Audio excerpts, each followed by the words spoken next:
It's 1 o'clock in Montreal time and the top of the hour elsewhere in the world.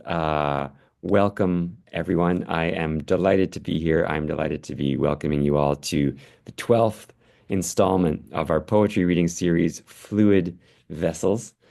My name is Eli McLaren. I am happily serving as the director of the Montreal International Poetry Prize. This is our 12th session in this series and the first this year. Um, our Fluid Vessels readings this year are featuring the finalists of the 2024 Montreal International Poetry Prize. The prize, of course, was awarded to our winner, Katsaya Burton, last fall. But we've long since learned that publishing the anthology with the 60 and more finalists of the competition is really the endpoint of our operations. It's where we gather in the dignified form of a book. We gather together as a community. We gather our poetic talent. And I'm very excited about this season's readings, which will end with the publication of the anthology in April by Véhicule Press of Montreal in their distinguished Signal Editions series. Our guests today are Maria Ferguson, Wanda Campbell, and Johanna Magin. And we're very fortunate to have you today and look forward to hearing you read your work. The host of today's session is Jay Ritchie, who is finishing his PhD dissertation here at McGill University. Jay's topic is intermedial poetry and poetics in the post-industrial economy since 1970. Bernadette Meyer's work with photography, Dion Brand's inspirations from the music of the West Indies, and Jordan Abel's writing in and through the internet are some of the topics that Jay touches on in his dissertation. Jay is a poet himself, and his second book of poetry, Listening in Many Publics, appeared last year with Invisible Press Publishing. As usual, our session today is scheduled for about an hour. So I will remind everyone of Zoom courtesies, such as muting your microphone during the introductions and the readings. We will have question period as usual at the end of the last reading. We expect to take about an hour today. And so we'll wrap up shortly after we reach that mark. Questions and comments from the audience are welcome. Everyone is welcome to use the chat. So find that smiley face button so you're ready to click on it when someone reads something that you love.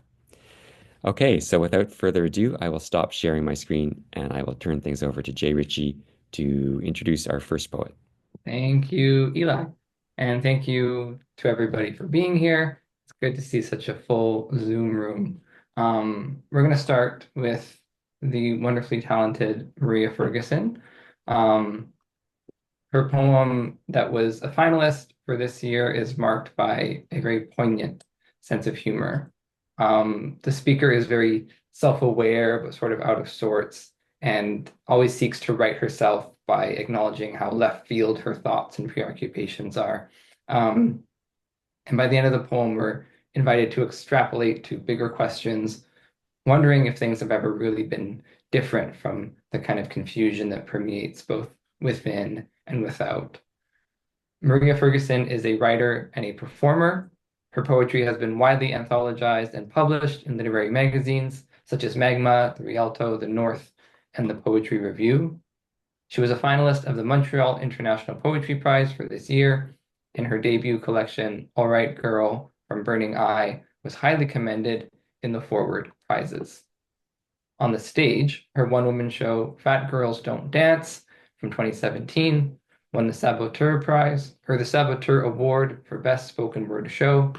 Essex Girl from 2019 was shortlisted for the Tony Craze Award and won Show of the Week at Vault Festival.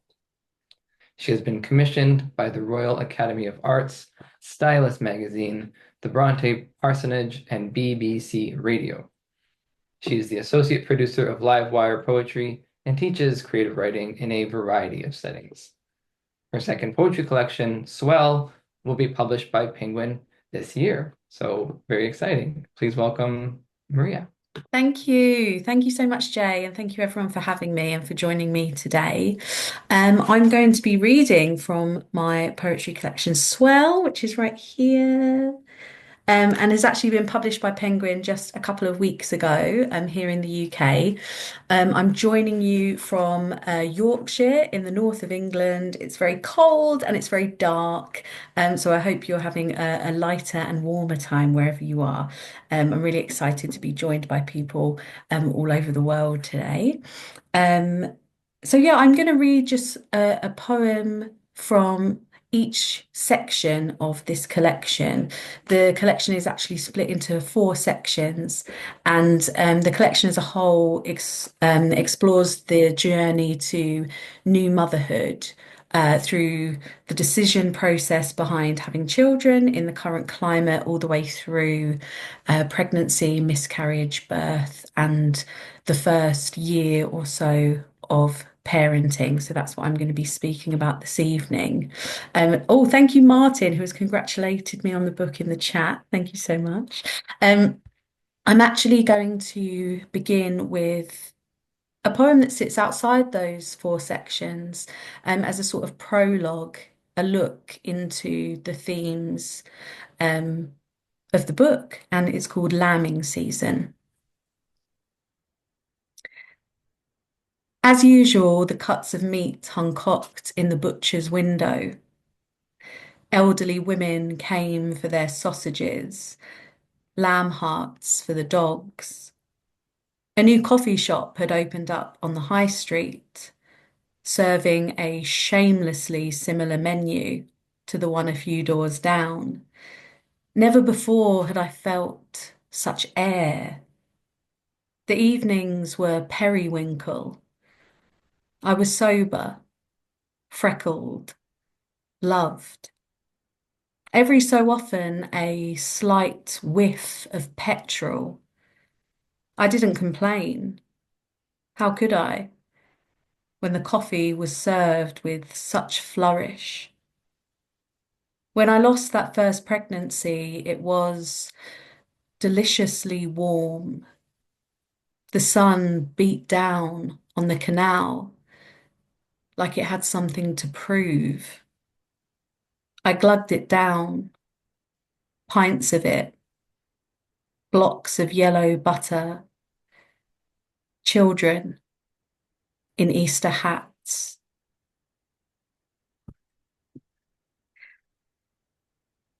This next poem comes from the first section of the collection, which is called Wood Chip.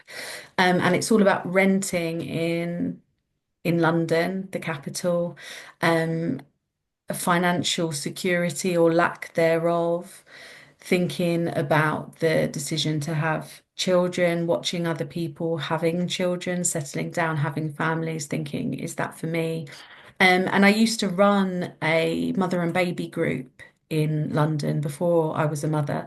And this is a sort of look into that world before you're a part of it. It's called Leading the Mother and Baby Group.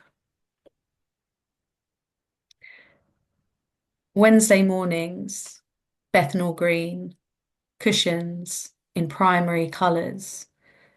Hello, Tabitha. Hello, Clemmy. Hello, Jacques. The babies gurgle in dungarees, tiny designer shoes. The wheels on the bus go round and round. They eat their fists. I smile as I sing. Do you know any songs in Japanese? I read Peepo, tin baths, and Dad in a vest. Maybe next week we could count in French. I wave bye bye to every child. Bye bye, bye bye, bye bye.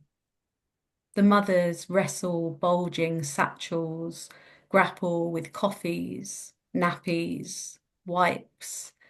The babies squawk in unison. I lift off, weightless.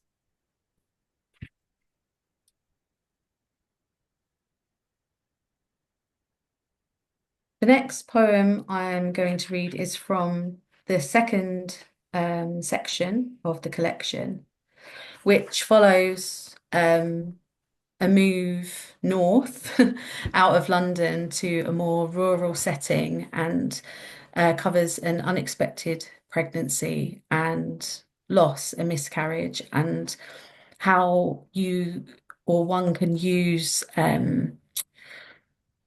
nature as healing for that period of time. It's called Pomegranate.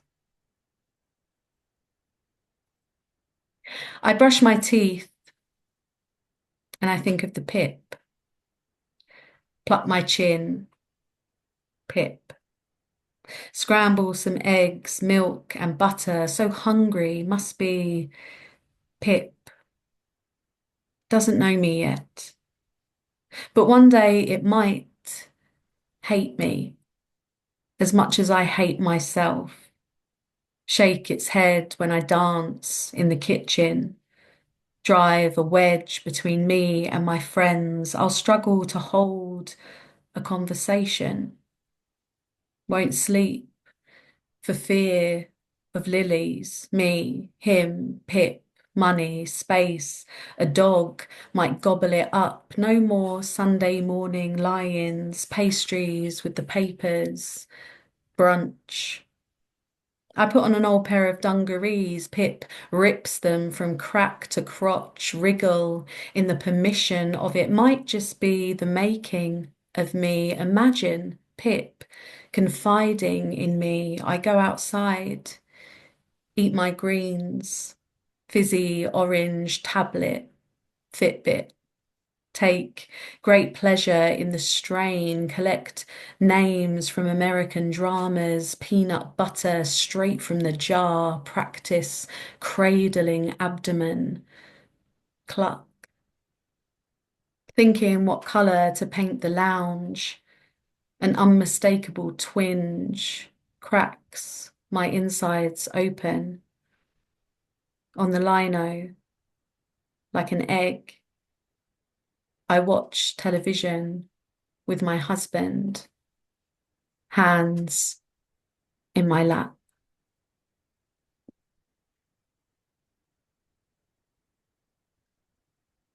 The third section of the collection is called Swell, just like the book. A little bit of advertising here. Um, and it's all about pregnancy. The third section is about pregnancy, but more specifically, pregnancy after loss and what that can feel like and look like, as well as the physical act of your body swelling, not just your bump, but your hands, your face, your feet, your everything, as I remember. This poem is called Endurance. If you go running along a certain track and trip quite badly, graze your knees, you think, silly me, what did I do wrong? You think next time I'll be more careful. I'll slow down or wear better shoes, rest up, be stronger, check the weather. You think I'll lose a bit of weight, so it's not so hard to carry this body. And so you do, and set off with vigor, grateful to be running again at all. And you make it to the sonographer's room, holding your husband's hand as before, only this time there's a blob with a flicker. This time they show you the big screen, start of the brain, a little hand. Dear God, can't you feel yourself falling?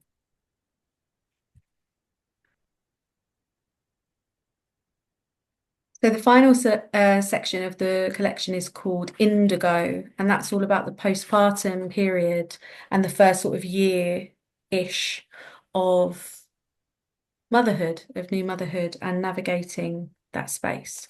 My own mother is watching now, I believe.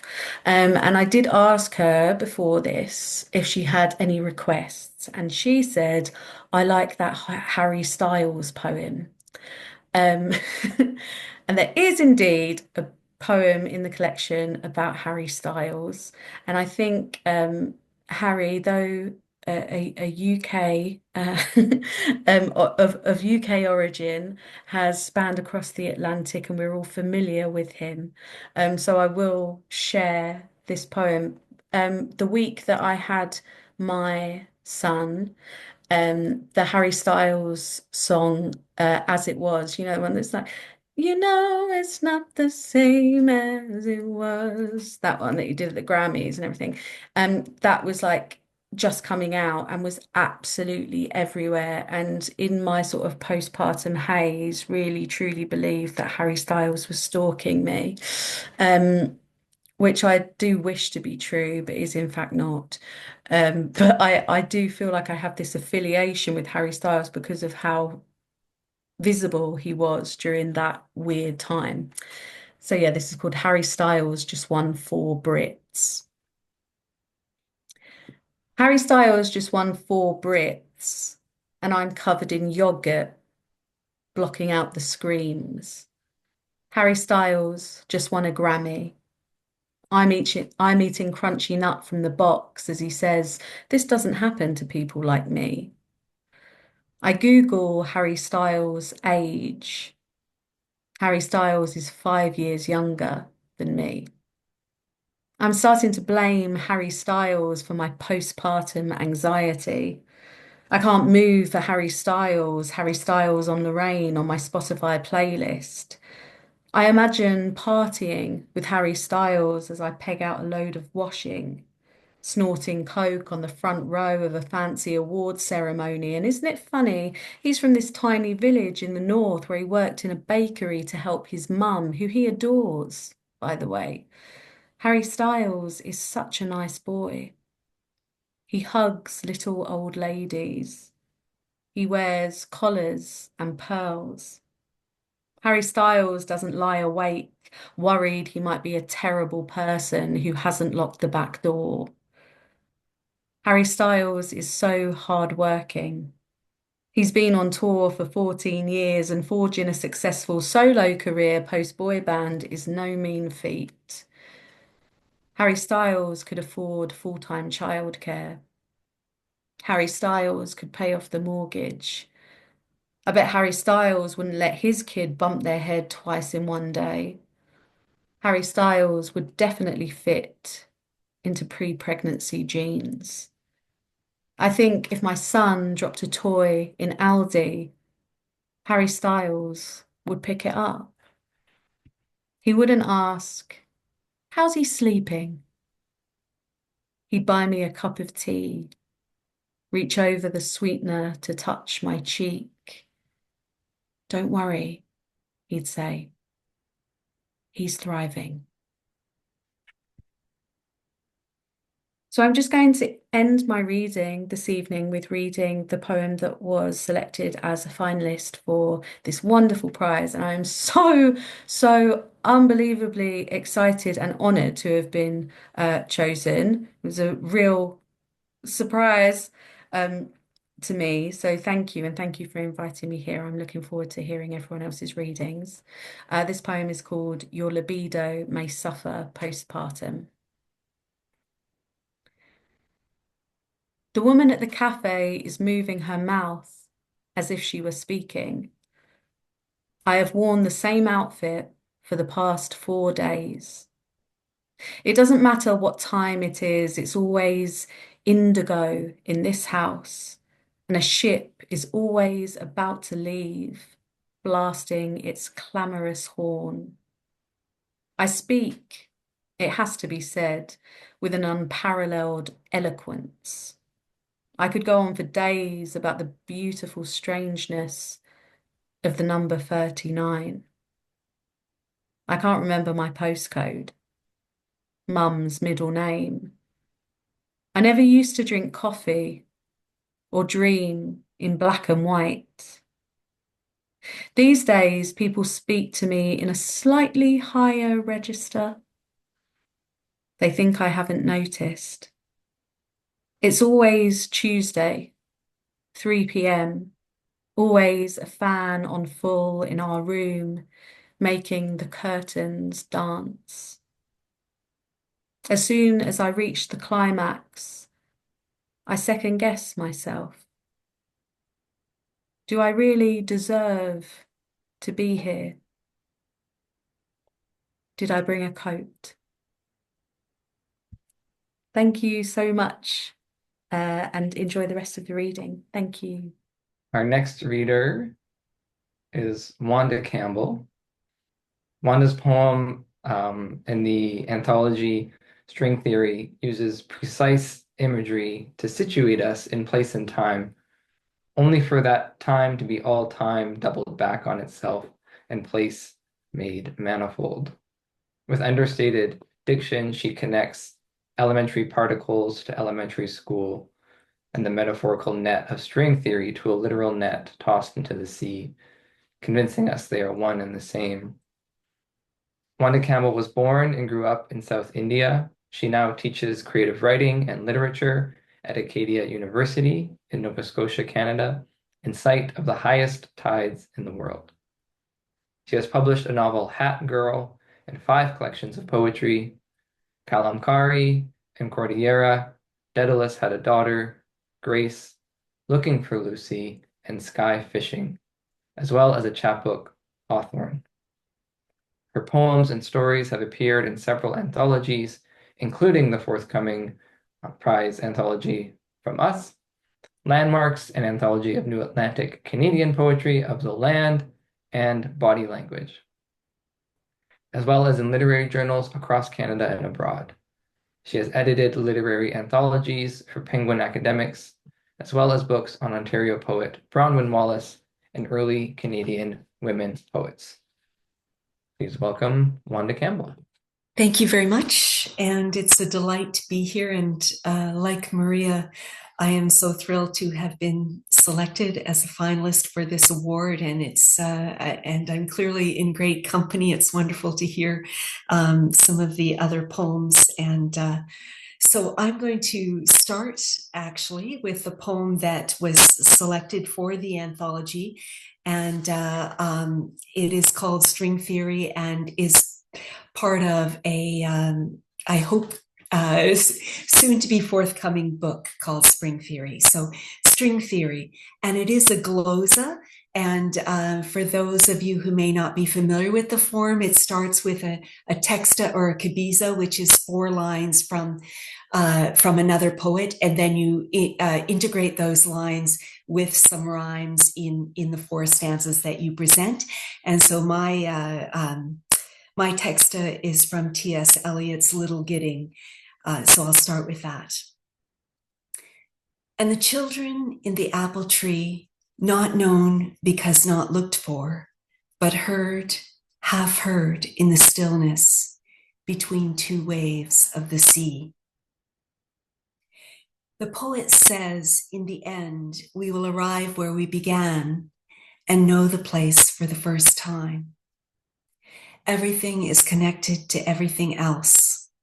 We think we operate in 4 dimensions, but there are several we can't even see. And here, in this valley of orchards, I relearn the branches of my youth, recognize the curious climber as me, and the children in the apple tree. The way to glimpse elementary particles is to pretend they are points in space, interacting on the stage of gravity, with strings holding them together like a net to catch all of reality.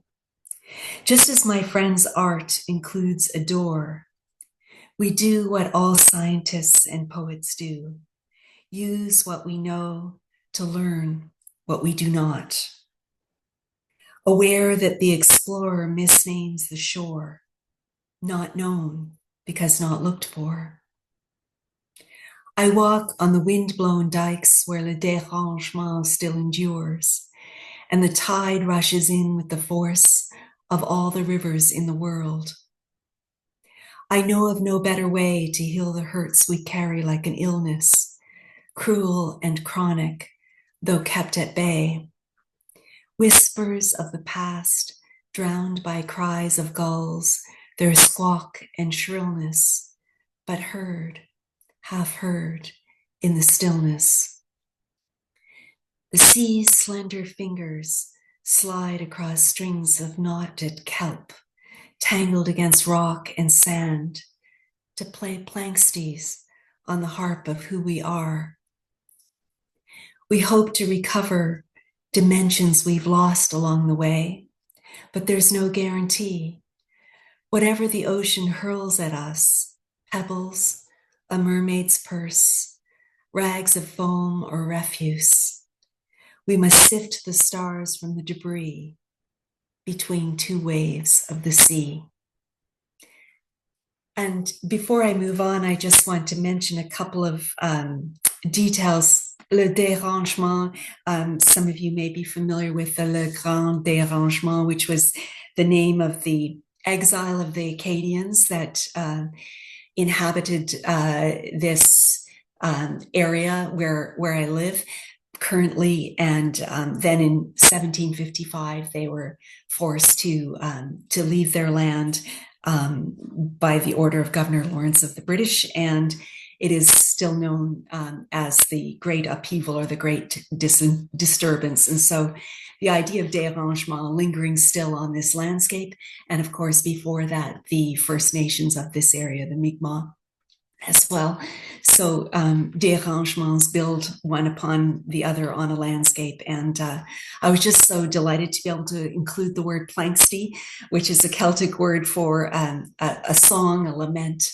So that came into the song as well. So I think it was mentioned that I teach creative writing, and so I'm always telling my students to try various forms, and I do try this at home. I tell them I don't insist on them doing anything that I haven't tried myself first. So I'm going to read a couple of poems from an earlier collection, Kalamkari and Cordillera. And the title brings two halves of my experience together, in the sense of Kalamkari is the name of fabric art from India, and as was mentioned in the introduction, thank you, Jay, that I grew up in India, and so I will read a couple of poems from that part of the collection. And Kalamkari breaks down into two words: kalam, meaning pen, and kari, meaning craft. And I think all of us poets would agree that is what we do, pen craft. And the epigraph for the book as a whole is from Arundhati Roy's The Cost of Living. To seek joy in the saddest places, to pursue beauty to its lair, to never simplify what is complicated or complicate what is simple. So I'm going to start with a little tiny suite of prose poems, and where I grew up is Andhra Pradesh, which is in almost the most southerly state of India. Tamil Nadu is more southerly, but if you think of the ice cream cone that is India, it's almost at the very bottom.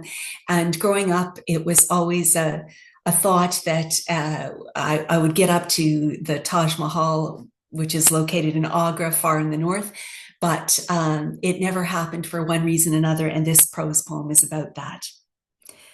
Taj. Raised on fables and fairy tales, she dreamed of this wonder since she was small, believing the greatest buildings are born of love. Love of God, of law and order, of another human being. She reads of carved marble hauled by 1,000 elephants, the lotus dome shining by moonlight. Lovers laid side by side with faces turned towards Mecca. His tomb topped with a sculpted pen box, hers with a writing tablet. Near home, she watches Kalamkari artists draw fables on fabric, while imagining her own pencraft will be to inscribe the world's love stories as she learns them. 2. Train. She will travel 1,000 miles from Andhra to Agra by train, clacking over bridges built strong against monsoon floods. She will watch India slide from her like a watercolor painting, the sun setting over rice paddies, picturesque villages, and palmyra palms. She will move too fast to see human waste along the tracks, rabid dogs, and garbage. Slowing into stations, brown hands appear through the bars. But rather than fear India's poverty as a black hole that swallows entire galaxies, if one glittering star is placed on its dark palm, she will give every paisa in her pocket. Trial. Every Christmas she makes known her wish, not to Santa, because there is no snow for sleighs, but to her parents who put presents under the casuarina tree, brought from Bunder Beach to be decorated with paper chains, popcorn balls, and tinsel all the way from Canada. One year there is unrest, and another year the trains refuse to run, swimming in the Bay of Bengal and gathering shells, those beautiful dwellings of dead creatures. She discovers red spots on her belly and understands this illness that haunts children the world over will once again keep her from her dream. Truth. She will have to stay on the scorched plains, suffering the itchy darkness until she heals. All the stations are suddenly swept away. Vijayawada, the place of victory. Warangal, the city carved of one rock. Itarsi of brick and rope. Nagpur by the banks of the Cobra. Bhopal, when it was the city of lakes and not the city of disaster. Jhansi, a kind of shadow, and at last Agra, or as it was known, Agrabana for paradise. What if she never arrives at the monument of longing? She will learn love and loss are stations on the same journey. So the second half of this collection, Cordillera, was inspired by a trip I was fortunate enough to take to Chile, and I'm a great admirer, though I do not speak Spanish, of Pablo Neruda's poetry. And I took it upon myself to write a collection of a suite of poems where every poem in the suite was named for one of Neruda's collections and took as an epigraph lines from that collection.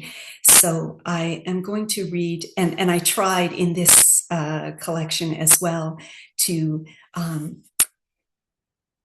use a variety of forms to celebrate the poetic inheritance we have received, forms to write into. And so this is Selected Failings, and it is a sestina. And the epigraph from Pablo Neruda's sad song to bore everyone. I wasted the moon all night doing some counting, not kisses, not brides, not beds, no. I don't stay long, but long enough to know people are the same abroad or at home. They stitch their desires like Olympic rings on the tattered white flag of their hearts. You warned me that people always count the wrong things, and now your woman is broken-hearted like the Chilean woman named Violeta, a folk singer I didn't know, though she was famous. She couldn't count on fame or love and shot herself near home in a Santiago tent where all singing had ceased. You would like her sad, pure voice. The film we watched on the plane about her asks the old question, on what matters most? What does it profit a woman if she gains the whole world and loses you? I didn't have to circumnavigate the globe to know you are my soul, beloved, and I am coming home, a migration of more miles than I can count. I chat with the man across the aisle as we count up our shared litany of missed connections on this endless fight.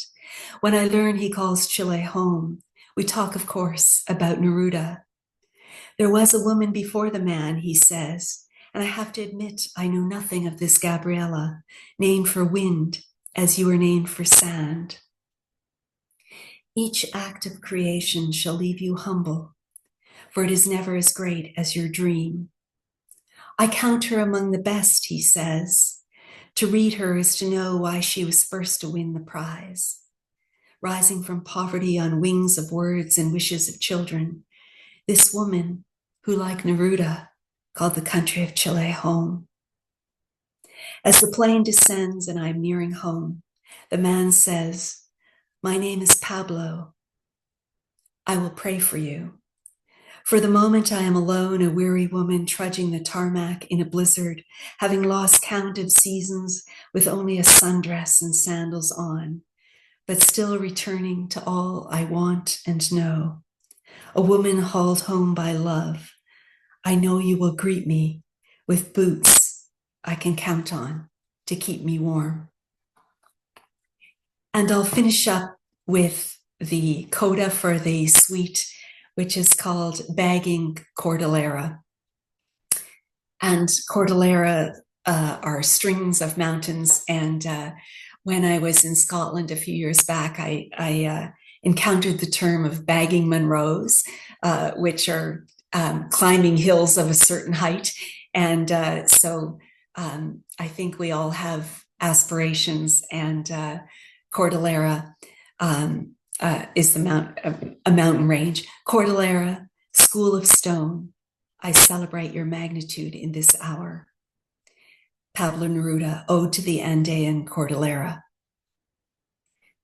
Bagging Cordillera, I quit. That's it. 6 out of 7 ain't bad. It took so long to learn there's more to life than lists and the checking off of continents. I now understand it's not about separate mountains, but how they hang on to the same rope, like little kids on an outing. Bagging Munros is climbing all 282 Scottish mountains over 3,000 feet after Hugh Munro, who listed them, though he never managed Carnclough-Moulin or the inaccessible pinnacle on the Isle of Skye. Dying in 1919, patching up soldiers and running a canteen near the Allied front. Antarctica will remain my in-pin because there are far more important things to do. Look after the wounded, love the beloved, learn the way home. Thank you. Thank you so much, Wanda. Your poetic imagination seems to contain the entire world. I feel expanded. That's really wonderful to hear. Thank you so much. Our final reader is Johanna Magin, whose poem, You Don't Tell Me I Look Autistic, is a retort to a provocation that luxuriates in its discursive contemplation. Different aspects of how one looks, both facial features and how these features perceive the sensory world, are portals to describe how materiality and metaphysics shape both the seeing and the seen. Johanna is an American-born researcher and writer based in Paris, France, who holds a PhD in French literature from Columbia University and who taught literature and philosophy for several years at the university level. Her research focused on the dynamic synergies between medicine and philosophy in early modern French authors such as Montaigne and Pascal. Most recently, her poems have appeared in or are forthcoming in the Georgia Review, the Bennington Review, Wildness, Poetry Wales, The Shore, the Nimrod International Journal, and elsewhere. She was also named the winner of the 2024 Lorraine Williams Poetry Prize, judged by Cole Swenson at the Georgia Review, as well as the winner of the 2024 Francine Ringgold Awards in Poetry at Nimrod. 2024 is a pretty good year. She is currently finalizing a book-length manuscript of poems called Against Reason and searching for a good home for it. I'm sure it won't take long. Please welcome Johanna. Well, a really huge thank you, Jay, for that encouraging introduction. And thank you to everyone at the Montreal International Poetry Prize. I feel as if I've walked into the company of greats, and I'm a bit humbled because after hearing Maria and Wanda read, I really feel like a miniature addition to this reading. So I hope that in some ways I can add something to the evening offering of poetry. So thanks for everyone who's joined tonight. And I decided to read 6 poems this evening, so all of which are drawn from the collection that Jay mentioned, which is finalized or nearly finalized, or will keep being finalized until it's out to a publisher. But it's called Against Reason, and in many ways, there are 3 streams running through the collection. And one of the main streams is sort of a meditation on loss and grief. Another stream, a very strong one, is really focusing on the embodied phenomenology of neurodivergence. And the other stream, I would say, is really focusing on the tenuous nature of marginalized bodies in the current world. So the 3 streams are sort of braided together. And so I've chosen 2 poems from each of these streams just to give you an idea of the collection. And the first poem I'll read was the poem that was nominated as a finalist for the Montreal Prize. And it's a poem that I was surprised to see it actually come out as a finalist. It was a poem that was actually written quite quickly, almost in a state of fervor, I would say. And it's really grappling with the question of whether language, whether poetry can adequately render visible the invisible. So visible, the invisible forms of difference, invisible forms of marginality. And I think in times such as these, it's quite poignant and maybe even urgent also to find a way of raising one's voice against the repression of difference and attacks on vulnerability. So the poem is indeed a retort, as Jay said, and it's called "You Tell Me I Don't Look Autistic." You don't look half as hungry as you really are. You open wide the mouth of certainty, and I wonder where to drop my pennies. I wake each morning a stranger to the world, make myself ready for its assault. The smells and sounds and reflective sheen have me curled over. And the screens, the millions, that screaming chortle of blue. When my eyes meet yours, you think we belong to the same country. Whereas I've spent lifetimes learning your language, that admixture of order and what is behind the order, meant to be known but never stated clearly. And mine, fulsome and riotous, you wouldn't come near. You say, I am long to arrive at my point. The mind is a funny creature, is it not? Alabaster made swift in a single gunshot, rhizome that shifts and sings in the soil, many tendrils at a time.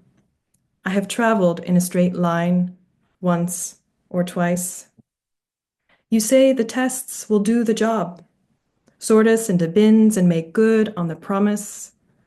But the fools always knew it would destroy us, that the world would go under before we discover another geometry. I show you my symbols, and you point to a gaping hole in the sky, meant to trick us into thinking that meaning has a mouth. The clouds gathered round a blue that isn't really blue, a face we've worshipped without even knowing it.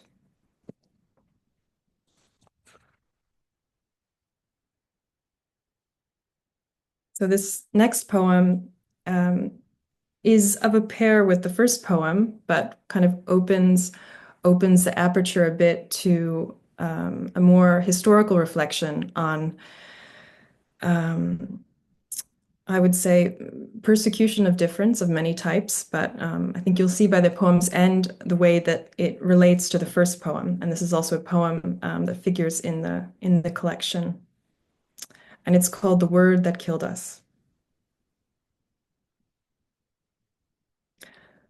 A long throw from Eden we would go, with intrepid eyes and a seventh sense, we, the many who were few. The code word for difference was dubious. The code word for dubious was witch, burn, the how-to of normal, flout your normal even more, or have a drink, take a shower. Meanwhile, our eyes pooling on the floor, bloody flanks melting into soft shells. Meanwhile, prophecy everywhere, no one listening, skin on fire, but the sun still scintillating. The word that was missing, mystic. The word that killed us, autistic.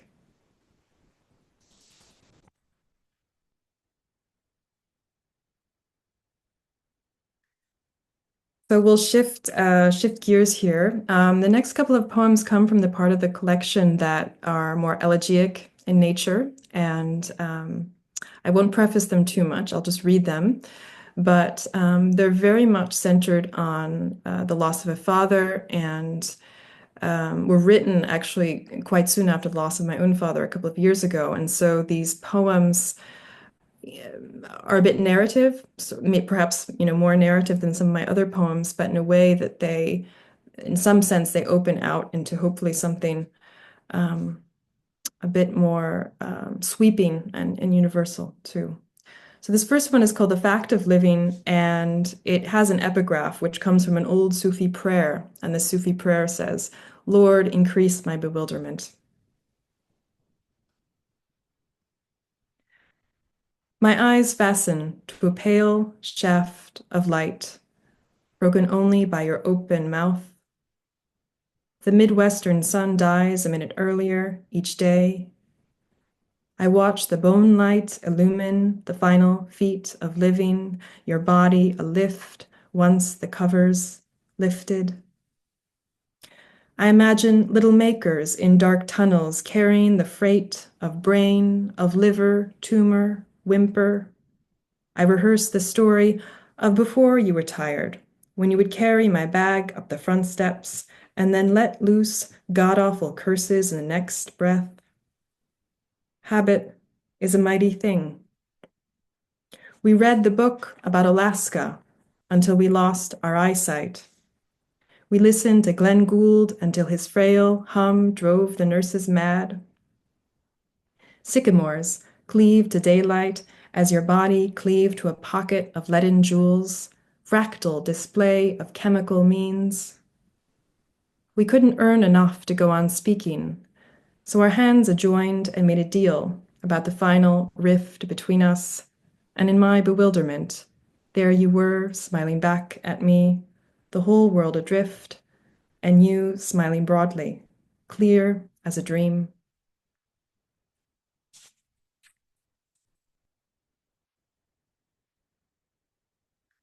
This next one is called When Came the Day.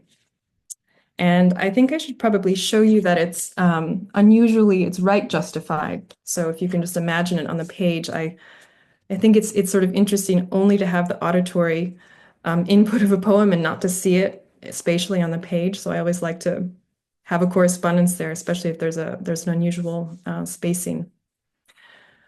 When came the day? The day came when there was nothing to do. A curtain fell on your face, and our fingers erupted in silence around your head. The bed stood still, as if it had lived out a long life already. Supernova T Coronae Borealis was due to explode already this year, but observers say it is running late.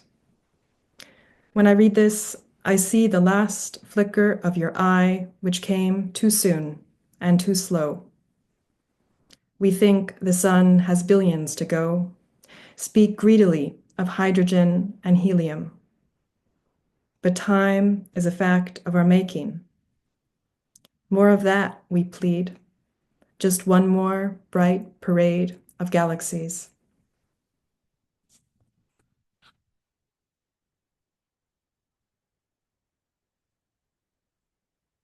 So these last couple of poems, the last little bundle I have here, are from a slightly different stream in the collection, which opens out more onto, I would say, the socio-political reality in which we're living, and specifically the condition of vulnerability and the condition of the individual in a very neoliberal, hyper-capitalistic regime And so, in some sense, this harkens back a little bit to one of the poems, one of the references Maria made in her reading. And you can imagine the setting of the first poem actually in the city of Paris, where I'm based. And the poem is called The City of Leaks. How to tell you? I'm not a genius with money. Each month's rent a way of saying, you're allowed to keep living in the city of leaks. They tell me, it is light you've meant to capture. But no, the way fireflies are dimming their wings because we've destroyed their darkness. I sit on the edge of my bed each morning and wait for the third leak in 3 years to cease, for some painter to paint over the evidence. They tell me, this is the city of leaks, which is to say, open your vein and place the arrow in your mouth, the nozzle, the Godhead, let them test you for lead and lime and a surreptitious virus you brought back from Delhi, which is a way of saying your energy is always about to leave your body. Your money, a trill, a scrim, a scam, a liquid cupped in a child's hands.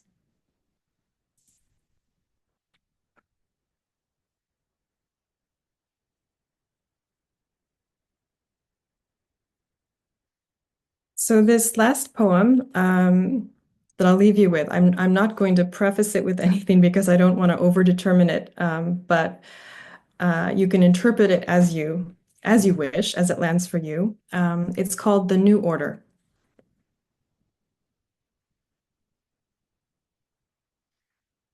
Clean as a Finnish bathhouse waiting in winter. Manifesto of straight lines and narrow structures, production in its penchant for frenzy. There is a way of stripping the rhizome of its worrisome glut, making algorithms out of apocalyptic time. Laughter here is a death wish, irony, a sorry scalpel. We wait for instructions on the how-to of living, loving. We bury the ones who didn't make it. We waited and waited, now kneeling, and wondered why no one warned us. Why didn't we see the world had become a ceremony of one? Well, thank you. Thank you so much. I feel like your poems are an answer to that Sufi prayer. Lord, increase my bewilderment. That's how I'm feeling. That's so good. This was a really good Zoom reading.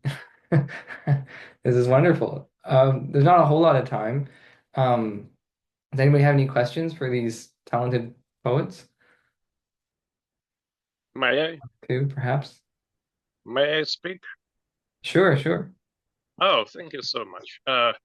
I have one certain question for all of the readers, and this is how would you characterize, I mean, personally, the prosody of your poetry?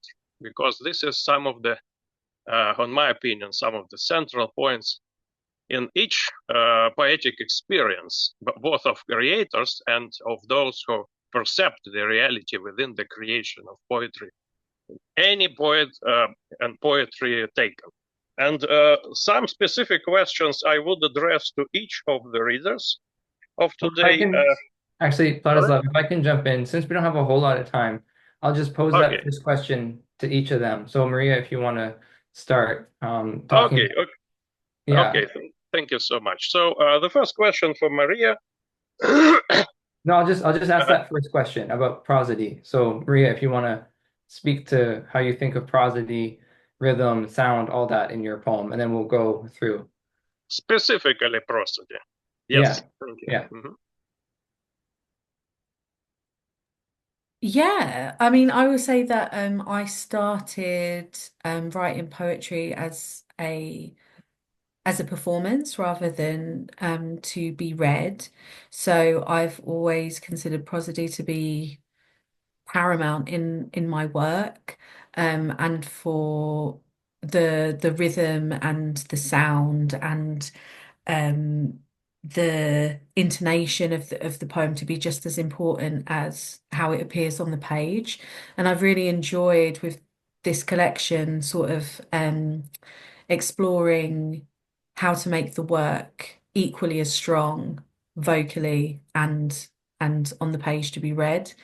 Um, yeah, and my favorite poetry and my favorite poets do the same. So yeah, that is, I'm really glad that that's been picked up on because that is something very important to my process.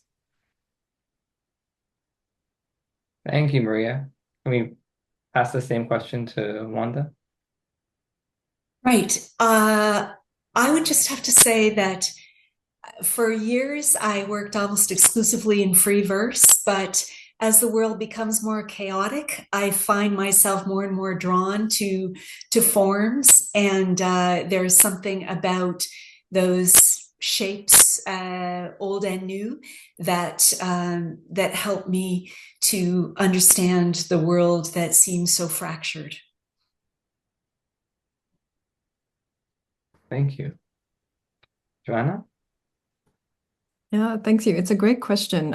I don't consider myself a formal poet at all, but I do consider myself a poet who trusts something on the order of sound sense. So, what Robert Frost called sound sense, as something which in some way precedes the meaning of the poem for me, and maybe even generates the meaning of the poem. And that I think relates to my prosody in the sense that I'm trusting something which is prior to the symbolic meaning on the page. And I'm often surprised when I reread my poems out loud, the degree to which there's a strong internal rhyme, unintended internal rhyme. I tend to fall into some metrical cadences, even despite myself. So I think there's something about trusting the inner ear and then arriving at a state of surprise also by what emerges from that. So I do wonder how much we are actually free when we're writing free verse. I'm not actually sure.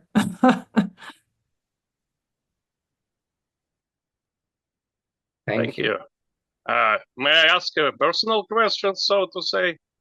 Well, let's maybe see if anybody else has one more question and then, Yeah, sure. Thank you so much. thank you. I have a question for Wanda. I'm wondering what it was about the Eliot poem which jumped out at you and made you want to write a glosa. I think I grew up around my uncle's apple orchard, and something about that, the apple orchard that takes us way back to our childhood. And so it was those lines, and just the sea. The sea is so much a part of our lives in Nova Scotia. I don't think you can ever be farther than 100 kilometers or even less from it, no matter where you are in the province. So those lines just jumped out at me from the Little Gidding poem. And I'm glad you didn't ask me to explain string theory. But yeah, so I think those lines inspired me for those reasons, because the sea and apple orchards take me backward and forward. So since we are now at the top of the hour, I think now is the appropriate time for me to step in and thank Jay for conducting us through such a lovely session today. The Montreal Prize has many virtues, but one of its shortfalls is that we do not publish whole collections. We do not generally publish more than one poem by each poet. What today's event does is remedy exactly that lack. Um, Maria, I really feel like we can place your poem in context now, given that you invited us into this structure, this four-part structure of love and parenting. Wanda, your poem, um, the word I keep returning to is trust. There's a sort of interesting trust in larger structures, historical and regional and mystical. that speaks out of your poem, and it was wonderful to hear that repeating itself in some of the other selections you chose for us. It does seem like you've been everywhere in the world. So maybe that's a kind of poetics to write write a poem about every place. And Joanna, thank you so much. I know you're not French yourself, but there was a sort of unflinching French realism to the poems you shared with us today. Real courage speaks out of your work, and it was such a privilege to hear several pieces that demonstrated that strength. Okay, so sadly, this is the end of our time together, but thank you so much, everyone, for reading. Thank you for being here. Thank you to our faithful listeners and your questions. You really give us energy to continue with this quixotic quest to do something for poetry in the year now, 2025. So I will bid you all adieu with my gratitude. And yeah, there's some floating hearts going out to all of you. Thanks for being here, and we'll see you again soon, I hope.